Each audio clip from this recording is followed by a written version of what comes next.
thing to combine those two. It still seems like the profiling software would need to know the color temperature of the light. Yes, ideally it would be exact, but white balance takes out like 80 to 90% of that.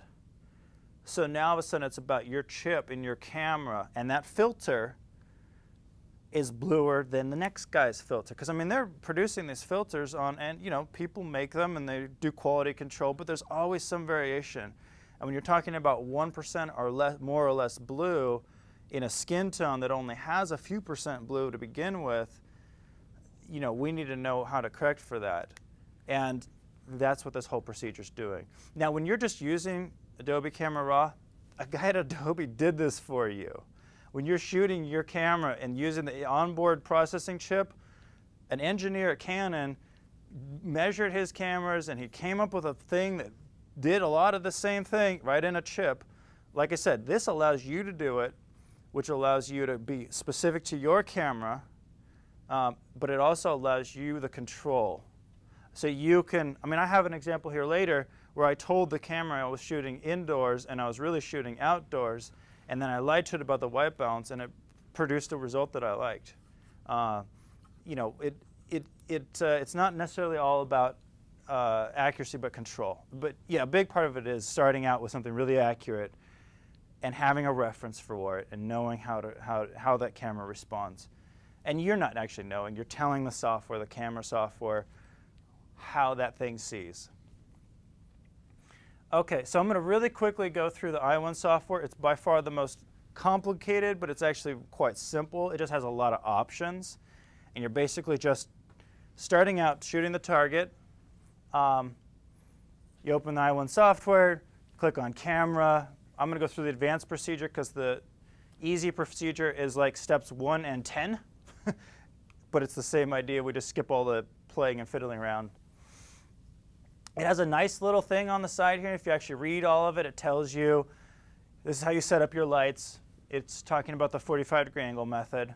It checks your monitor profile, which mine's too old. And then it allows you to check your lighting equipment, which is nice because you can now tell if your lights are the right color. You put the little calibrator on, you calibrate it, and this is for measuring lights, the light measuring head. You put it in one light, and you click it. You put it in the other light, and you click it, and it gives you a graph of each one. You then take your picture because you just got your lighting perfect. You open the picture, you cut it out, you get a nice little guide down here to show you how accurately you're getting it. You tell it what kind of light you're shooting it on, because the kind of light does make a huge difference, especially when we're talking about how to take that reference and figure out what it should have seen, because what it should have seen would be different under one light versus another light. Because, like, you know, we're talking about how much energy bounces off that. Well, now we need to take into account how much energy went onto it that bounced off, so then we can say, oh, okay, that red should be a little more yellow because it is a warmer light or whatever. Michael, you're presuming that you're measuring your own color temperature? Is that what you're presuming? In this case, I just told it it was daylight. My flash is pretty close to daylight. So you can measure your own. Or you can just feed in a generic one like I'm indoors or I'm outdoor. I mean, it's a color temperature, but if you say D50, talking about outside, actually, this is most really decent strobes are going to be about this, either that or D55.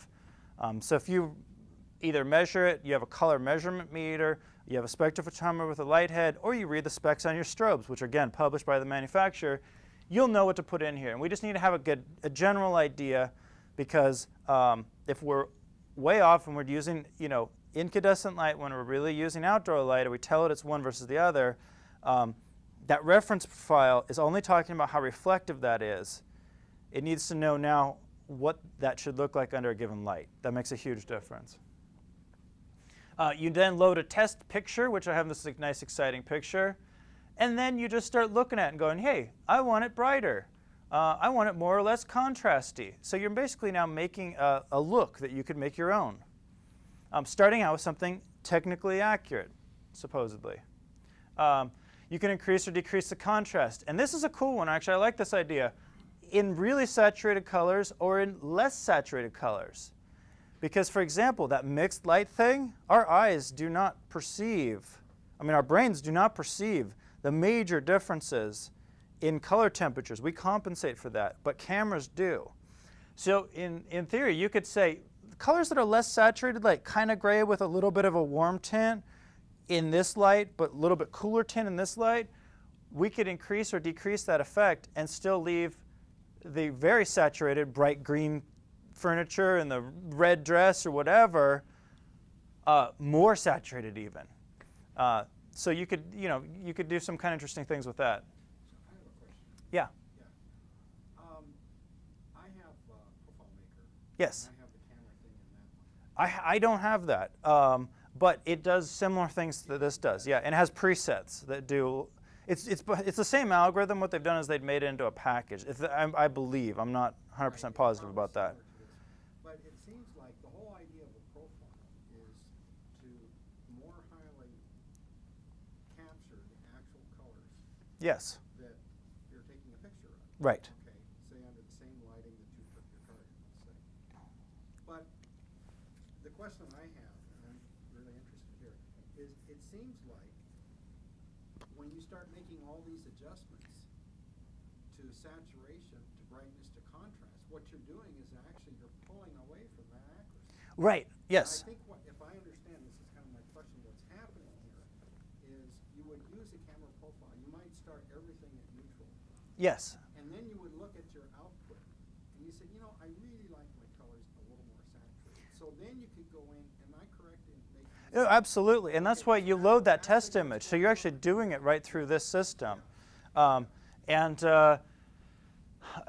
the idea is that you created the profile, and it actually, I've skipped some, on the little side here, you can see our progress as we go down. If you notice, I skip a step here because there's this point where it calculates the profile, and then you start messing with it.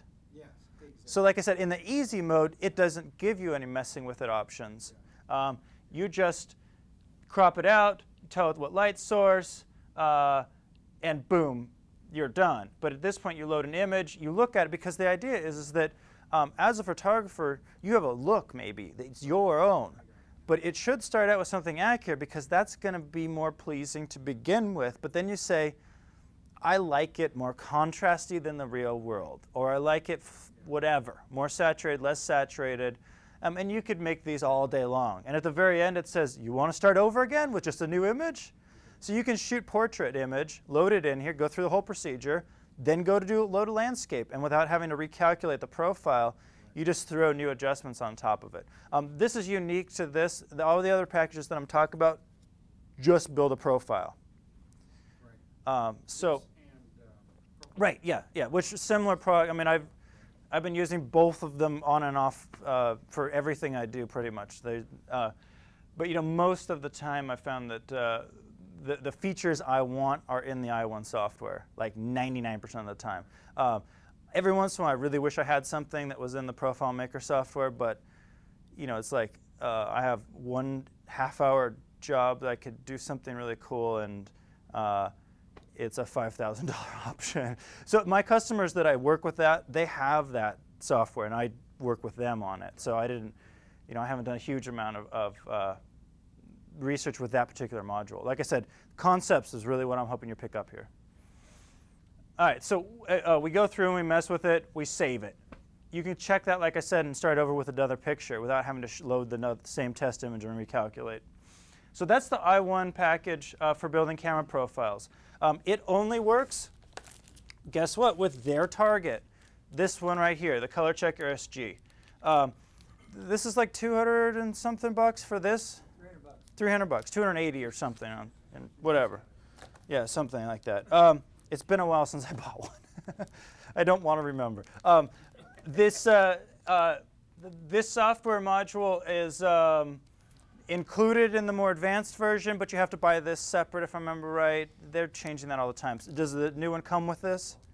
I don't think it does. The new one is an i1 Extreme, and it does not come with. You have to, yeah, you buy this separate. I really like that in its own right, though. It's a very good tool. Good tools aren't ever cheap. Where do you save this ICC profile? Is it in the camera? This gets saved. All profiles are loaded in your operating system, in your workflow software, inside of Photoshop, it's not going to actually be loaded onto your